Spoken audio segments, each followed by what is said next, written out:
ನಮಸ್ಕಾರ ಎಲ್ಲರಿಗೂ. ನಾನು ನಿಮ್ಮ ಪ್ರೀತಿಯ ರಾಯಚೂರು ಹುಡುಗಿ. ತಮಗೆಲ್ಲರಿಗೂ ಅಮ್ಮ ಅಡುಗೆ ಮನೆ ಯೂಟ್ಯೂಬ್ ಚಾನಲ್ಗೆ ಸ್ವಾಗತ ಸುಸ್ವಾಗತ. ಇವತ್ತು ನಾನು ಮಾಡ್ತಿರುವಂತಹ ಸ್ಪೆಷಲ್ ರೆಸಿಪಿ ಏನಪ್ಪ ಅಂದರೆ, ಈ ಬೇಸಿಗೆಗೆ ದೇಹಕ್ಕೆ ತಂಪಾಗಿರುವಂತಹ ಹಾಗೆ ತುಂಬಾ ಫ್ರೆಶ್ ಆಗಿರುವಂತಹ ಮ್ಯಾಂಗೋ ಜ್ಯೂಸ್ನ ಮನೆಯಲ್ಲೇ ಯಾವ ರೀತಿ ಮಾಡೋದು ಅಂತ ನೋಡ್ಕೊಂಡು ಬರೋಣ. ಮೊದಲಿಗೆ ಈ ರೆಸಿಪಿನ ಮಾಡಲಿಕ್ಕೆ ನೀವು ಎಷ್ಟು ಕ್ವಾಂಟಿಟಿಯಲ್ಲಿ ಜ್ಯೂಸನ್ನು ಮಾಡಬೇಕು ಅಂದ್ಕೊಂಡಿದ್ದೀರಾ ಅಷ್ಟು ಮಾವಿನ ಹಣ್ಣನ್ನು ತೊಗೋಬೇಕು. ಅದಾದಮೇಲೆ ಅದನ್ನು 3-4 ಬಾರಿ ಸ್ವಚ್ಛವಾಗಿ ತೊಳೆದು ಅದರ ಮೇಲಿರುವಂತಹ ತೊಟ್ಟನ್ನು ತೆಗೆದು ಹಾಗೆ ಈ ರೀತಿ ಅಡ್ಡಡ್ಡವಾಗಿ ಅದನ್ನು ಕಟ್ ಮಾಡಿಕೊಂಡು ಅದರಲ್ಲಿರುವಂತಹ ಮ್ಯಾಂಗೋ ಹಣ್ಣನ್ನು ಮಾತ್ರ ಸಪ್ರೇಟಾಗಿ ಮಾಡ್ಕೋಬೇಕು. ಸಿಪ್ಪೆನ ತೆಗೆದು ನೀವು ಹಣ್ಣನ್ನು ಇದೇ ರೀತಿಯಾಗಿ ಕಟ್ ಮಾಡ್ಕೋಬೋದು ಅಥವಾ ಸಿಪ್ಪೆನ ಮುಂಚೆನೇ ಪೀಲ್ ಮಾಡಿ ಅದಾದಮೇಲೆ ಹಣ್ಣನ್ನು ಕಟ್ ಮಾಡ್ಕೋಬೋದು.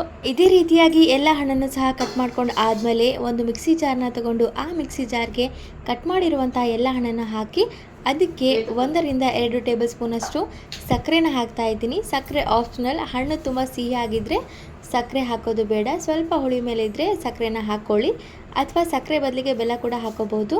ಅದಾದಮೇಲೆ ಒಂದು ಸ್ವಲ್ಪ ನೀರನ್ನು ಹಾಕೋಬೇಕು. ಅಂದರೆ ನೀವು ಎಷ್ಟು ತೆಳು ಬೇಕು ಅನ್ನೋದ್ರ ಮೇಲೆ ನೀರನ್ನು ಹಾಕ್ಕೊಳ್ಳಿ.